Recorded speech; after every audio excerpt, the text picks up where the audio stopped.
Yes, my name Mick here. Just let me hold this camera better. Now, you might notice something different on my IT490. Now, motorbikes, to be honest, apart from my family, my wife and my son and my grandson, family members and great mates, few great mates, motorcycling is my greatest love of anything I do. Anything I generally just play with constantly, that I just really enjoy and I just love doing. It's motorbikes. And I've surrounded myself with older bikes. Get off low. You might notice the IT isn't as clean as it used to be because we haven't got the water now that we used to have when we lived in town. So down here, this is where I fiddle with this thing. Northern Tablelands in New South Wales. This bike is only really playing in amongst DK, and I just fart around on the property with it when I'm down here. So I don't keep it as clean as I used to. But I've gone over this bike before. Anyone that's watched my older Sweno mix will see that I've had this thing. The money I got from Mum, a small amount of money from Mum's estate when she passed away, this is one of the things I bought. And I'd had ITs all my life, all my racing life.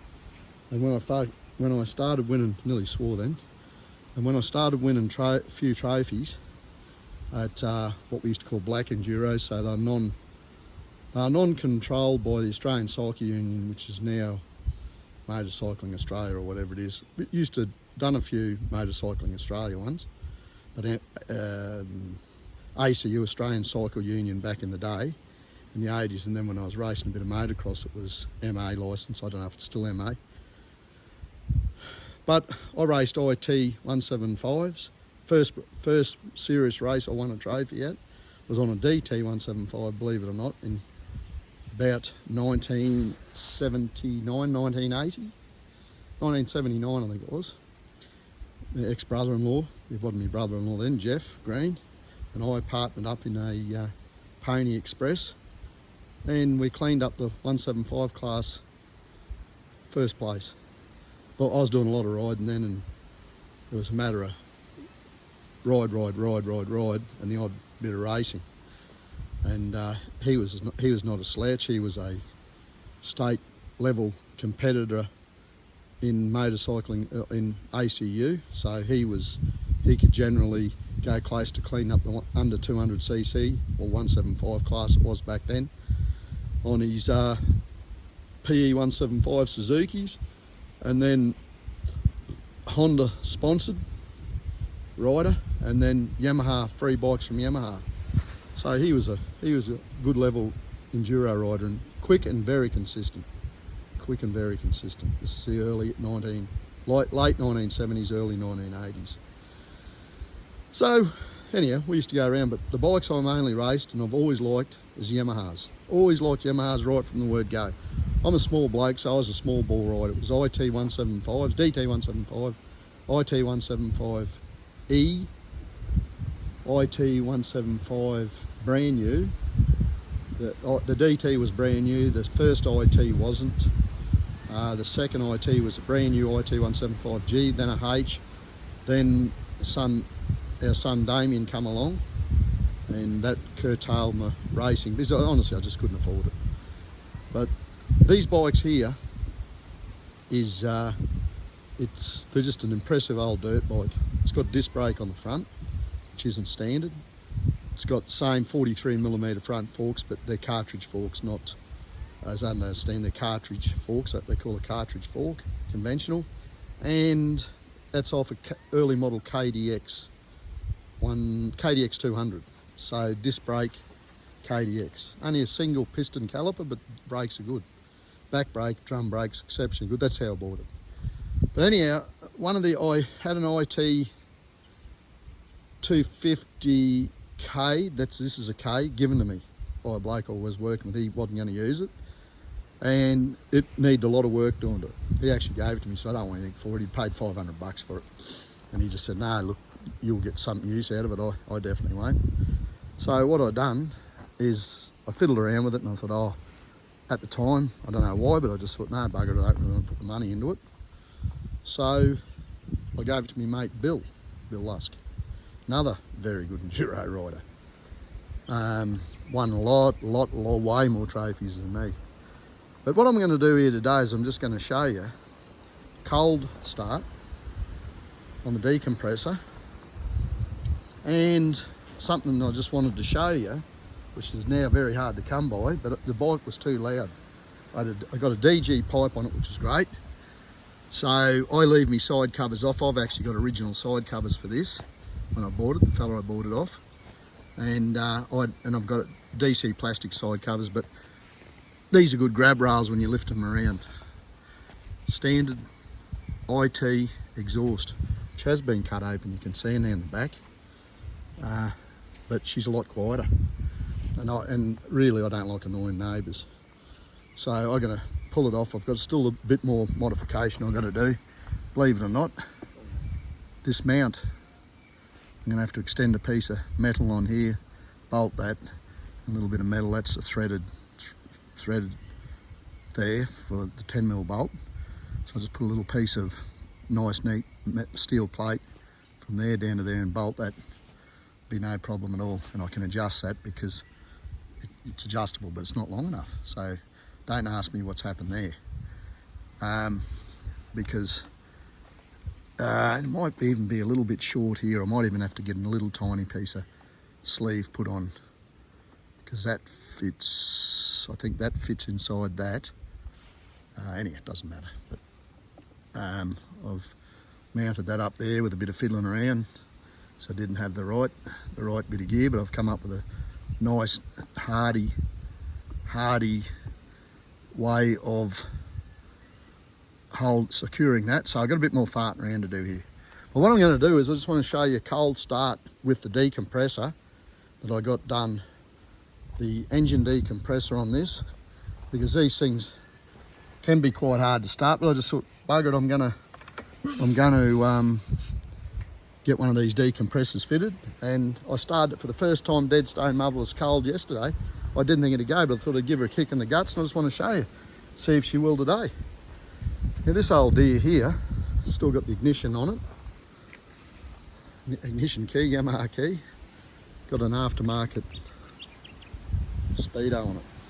I don't reckon they're very accurate. That one needs batteries actually at the moment, but it just looks good sitting there anyhow.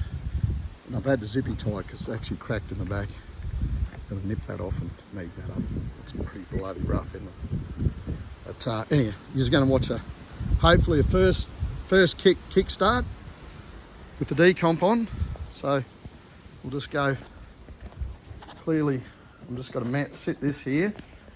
So hopefully it'll sit there, and just bear with me. Sit it up the side.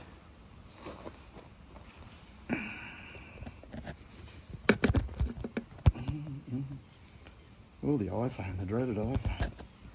Gee, I'll do some video with this thing. Oh, geez, I'll tell you what, these shakes are getting worse and worse and worse. Oh, it's not good. It's not good, Swano Mick. It is not good. Just let me get something maybe a little bit better.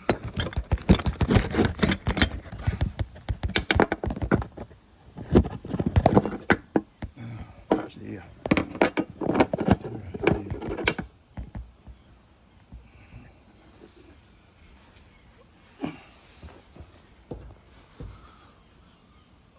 Rightio, that's got it. So what I'm going to do is I did have a flat slide carby on it from McCuney Oz up at Townsville, but 1% up from them. But to be dead honest, I got a round slide carby off them before that. This bike runs better with the round slide carby, in my opinion. Engine runs absolutely beautiful. What I've got to do is I'll just lay it over so you'll see, and then I'll go through and see if she'll kick start first kick. Oh, you see here too, this is a beanie for brain cancer. That's Carrie Bickmore. Her first husband died of brain cancer, so my wife and I support it. She used to be on the project, show on TV.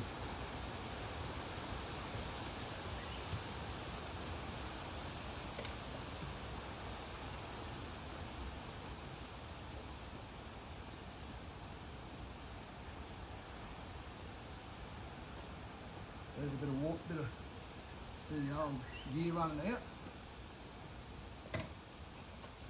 And I'm going to attempt to get the big deer going first kick with the decomp, but I'll start on the decomp anyhow.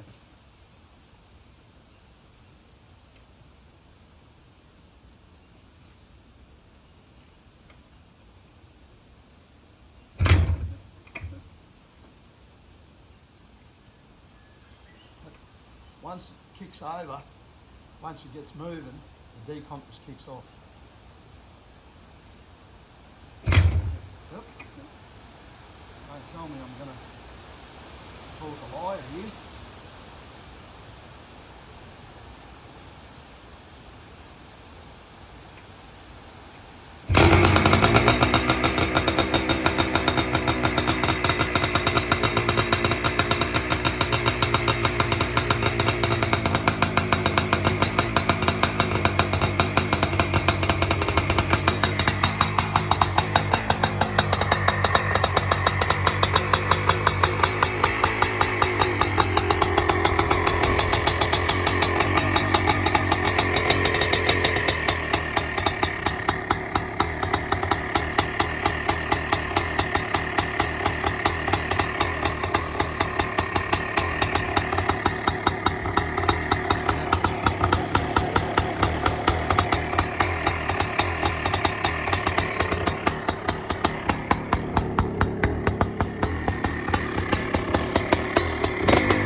Once she warms up, she stops blowing smoke, then my little doggy doesn't like it. Trust me, Harry can't stand the sound of this bike. But it's a lot quieter than the DG pipe, still loud. But I like it. Now, as you can see, it's in good shape. It's a beautiful old bike. I got all my bikes, everything I own, apart from my Falcon Ute, is carburetted. Basically, the Hollies that I've got, realistically, apart from George Wagoner from Rangeview Garage setting up my Hollies, and I own three 351s. One's on an engine stand, and I got one in an old Falcon, and I got one in my old F-Truck. The old Falcon's up the Sunny Coast, stored, which I'm probably looking at selling pretty shortly, hopefully. If I get what I want for it. If I don't get what I want for it, it can stay stored. So everything I own is simple. That's a simple bike there, that's as simple as it comes. My mate Bill, that's got a buggered leg, that's got the IT490K that he restored beautifully, that he gave me that pipe. I was going to buy it off him, but he said, look, I'm never going to use it, you can just have it. He's got a full DG system on his IT250K, the one I gave him, but he spent about $5 grand doing it up, and he's done a brilliant job, and he rides it a lot. It's his go-to machine because his right leg's buggered from a major accident. He disintegrated his whole right, broke his femur and destroyed his right knee 10 years ago, and he has a lot of trouble. He has a lot of pain, the poor bugger. Good bloke, great bloke.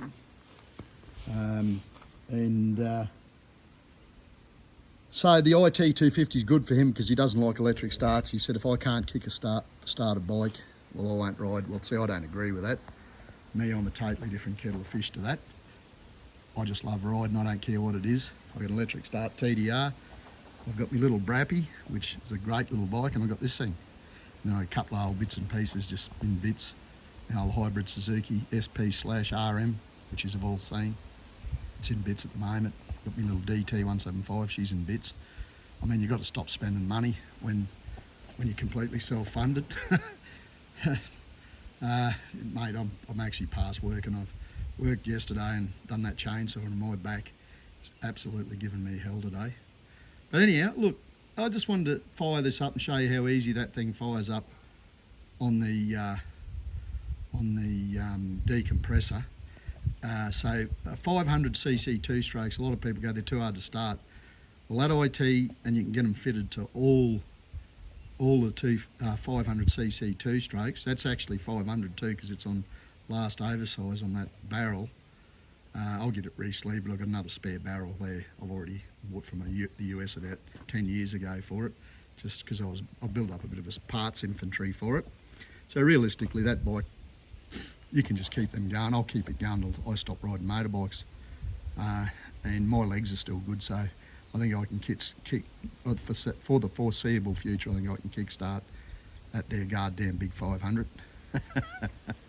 I've just been watching 999 Laser, Max and Cian, Sean Cian, and 999 Laser is an English Pommy website.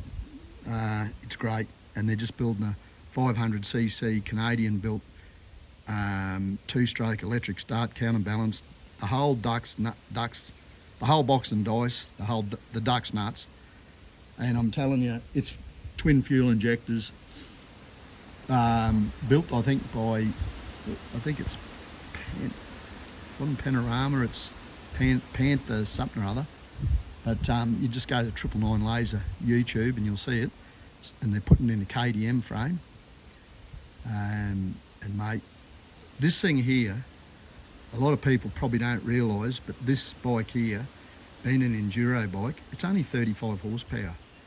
But the torque on that engine is magnificent. Also watch Toby Opperman on Opperman Motors. He's a Mako man and used to be a CR500 man, loves his Makos. Just have a look at the stuff he put up. Toby's been very sick over the years. He's probably only in his mid-40s now, but he's had a battle with, I think it was, he's had kidneys replaced or something. Anyhow, he seems to be going good now. I think he had some sort of cancer. But have a look at anything he puts up and go into his Mako history and his Mako 700s and that. Once you fit a decompressor up to these engines, any of these big bore two-strokes, they're just as easy as shit to start. It's like starting a 252 stroke. And you can just well, you don't just wail away on the kickstart, you give it a good kick if it doesn't go. First time, just a firm kick, nothing more than you do on a 252 stroke or a 250F on the old Kickstarter Fs. But anyhow, I'm going to leave it at that because this is 18 minutes. But I just wanted to show you my new tailpipe, and I won't put side covers back on it for the simple reason I actually don't like plastic side covers on my bikes. For the simple reason they get in the road. The little bit of mud that they'd stop would be 2/3 of stuff all, and that bike there's got good grab rails with that subframe, and the same with my TDR, but the TDR's got a battery in the one side, and the airbox lid could fall off on the other side, so no, it needs it. But this bike here, you access the airbox through the top under the seat, and they used to access them through here, but the previous owner that done a beautiful job on some of the things he's done on this bike, which is a scene, you used to access them through there, but now you just access it through the top of the airbox. I'll show you one day. But there's that carby jetted to perfection from McCuney Oz. There's the decomp. I'm going to take it for a ride in a minute. And now, once I get off here, and I've got to get that back shock serviced and new bump stop on it. Front forks have been done by MPE, but he doesn't seem to do this sort of stuff anymore. He only works on race bikes and that, I think. So bikes that, I don't know, bikes they probably make a lot more money off than me. I'm done spending wasting money on motorbikes, so I just keep these old girls going. But anyhow, I'm going to leave it. That's Swano Mick. You all have a lovely day. That's 20 minutes. It's going to take me a good while to download this. She's not clean, but she's beautiful. DG pipes all beautiful. Standard tailpipe's beautiful, and I'm a happy little man. I'm a very happy little man, and also I'm going to say from the northern tablelands of New South Wales, it is cold and grey today. Swano Mick, you all have a lovely day. I've got to go and have some breakfast too. Swano Mick out. Can't wait for my wife to come back down tomorrow night. Swinomic out.